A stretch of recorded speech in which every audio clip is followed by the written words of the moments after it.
Hi, and welcome to the Fun Astrology video version of the podcast. Thomas Miller here. Thanks for joining us. Isn't it a beautiful, oh wow, what a perfect time of day to be checking in with you and talking about the chart. And let's go straight to it. I've already circled exactly what we need to be talking about today.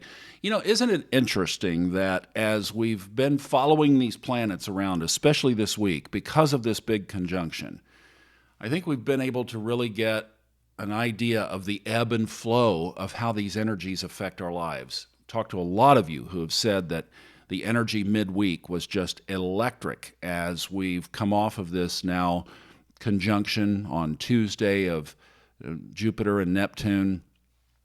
And these big aspects, these ones that only occur every now and then, are certainly impactful in our lives. And a lot of you have been feeling it. Well, today we have a more quiet chart. So I thought I would focus on one thing, and that is this alignment, this conjunction between the Sun and Eris. We have our eye on Eris. This is the new, basically, Kuiper Belt dwarf planet, if you will, that is double the distance of Pluto. It's the same size as Pluto, and got on everybody's radar in 2005 when it was discovered, but astrology still hasn't fully embraced it. Steve Forrest has written about it.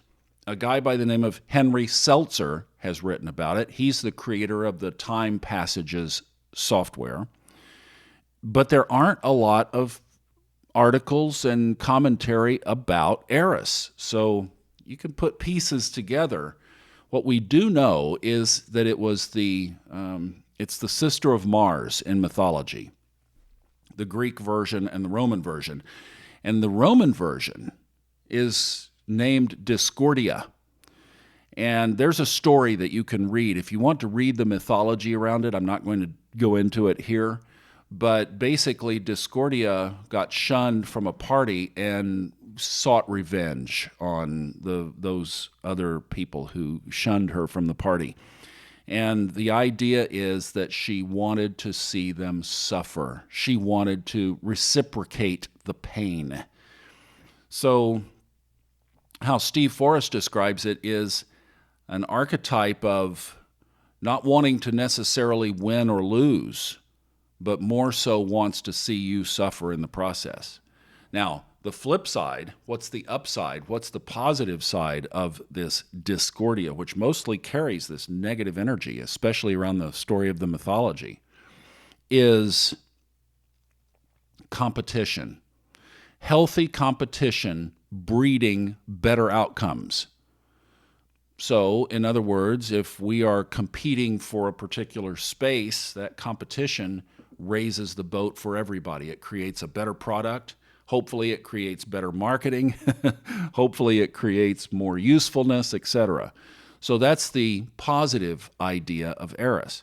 Now, Eris has been in Aries, and this is something that you can't do until you've had at least 2 cups of your morning coffee, is say Eris in Aries, Eris in Aries. Eris has been in Aries since 1923, I believe it is, 23, 24, 25. I didn't go back and look up the exact date. But basically, every living adult in the world today has this configuration of Eris in Aries somewhere in their chart. It's going to be in there for a long time to come still. And again, I didn't look up these dates, but you can do a little bit of Googling online if you want to fill in those details.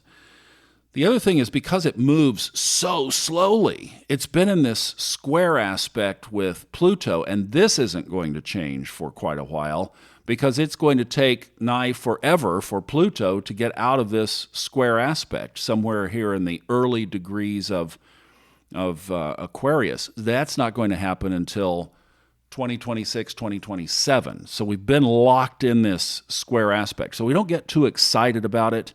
I have put the aspects up on this chart simply to catch the fast movers as they come through, because I do want to see the sextiles and the trines. But everything moves slowly. So see right here, we're in a sextile to Saturn. And we just are observing. My position on Eris is let's just watch. So we had a big alignment today. The Sun in Aries is crossing over Eris in Aries. So let's just observe, right? We'll just see if Eris is having an impact on the chart. And if it is, we'll keep it. If it's not, I'll probably turn it off because it just is so slow. It's almost like a fixed star. You can just check in and go, Eris is at 24 Aries, and keep it in mind and then not worry about it too much if it's not having that big of an impact. But this is one of those things where we want to see it, we want to experience it, and we at least want to get some kind of pattern. And because astrology hasn't done that, well, we've got our own little laboratory here, and we're incubating some studies. All right, the other thing that happens today is the moon enters Libra at 4:45 this afternoon, so that will cross over into there. And then the other thing that we'll talk about a little bit more tomorrow is Mars is going to finally leave Aquarius. That happens at 11:05 p.m. tonight, Eastern Time. So really that will be first full day tomorrow, and that's where we'll pick it up. The other thing tomorrow, of course, is the holiday. It's Good Friday for those of you on celebrating Easter this weekend.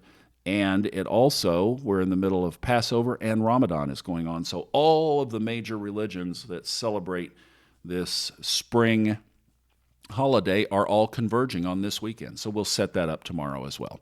Thank you so much for watching. We'll see you back tomorrow.